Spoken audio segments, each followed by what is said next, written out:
And here is the Writer's Almanac for Saturday. It's the 21st of May, 2022. It's the birthday of Henri Rousseau, born in Laval, France, 1844. He was a tax collector, did not start painting until he was in his early 40s, retired at the age of 49 so that he could paint full-time. Rousseau, famous for painting primitive-style jungle scenes.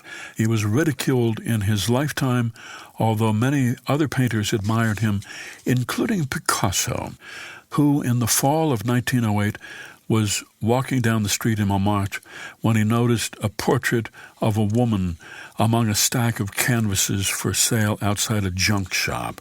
The proprietor told Picasso that you could paint over that canvas and reuse it, but Picasso knew the work was a Rousseau, and he bought it. 1881, on this day, Clara Barton founded the American Red Cross. She was a shy young woman with a stutter. She began teaching 1839, age of 18, overcame her shyness. And early on, Clara Barton said, "I may sometimes be willing to teach for nothing, but if paid at all, I shall never do a man's work for less than a man's pay." Took a job in 1854 at the U.S. Patent Office in Washington, worked hard, and indeed, within a year was making a salary equal to that of the men in the office. By 1861, war was breaking out, and when the Battle of Bull Run took place not so far from Washington, a major defeat for the Union, Clara Barton read reports of the battle and realized that the Army had not seriously considered or provided for wounded soldiers, so she began to ride along in ambulances. And afterward, after the war, traveling to Geneva, she learned about the International Red Cross and founded the American Red Cross on this day in 1881. Here's a poem for today by George Bilgier, entitled The Ineffable.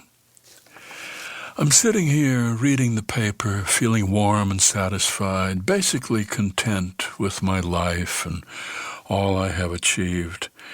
Then I go up for a refill and suddenly realize how much happier I could be with the barista.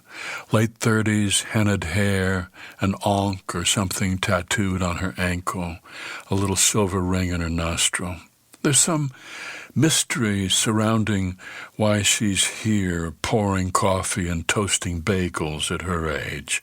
But there's a lot of torsion when she walks, which is interesting. I can sense right away how it would all work out between us.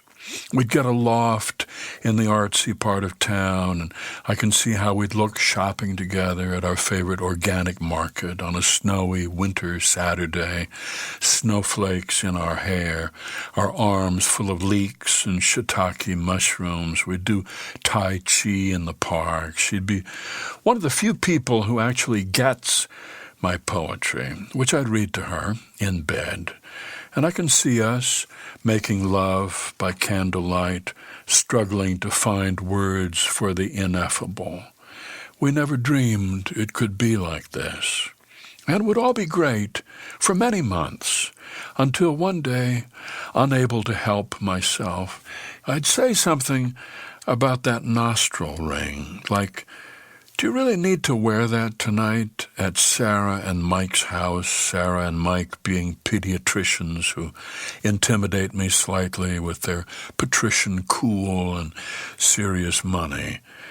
And she would give me a look, a certain lifting of the eyebrows I can see she's capable of. And right there, that would be the end of the ineffable. The Ineffable, a poem by George Bilgier from the White Museum, published by Autumn House Press and used by permission here on the Writer's Almanac. Be well, do good work, and keep in touch.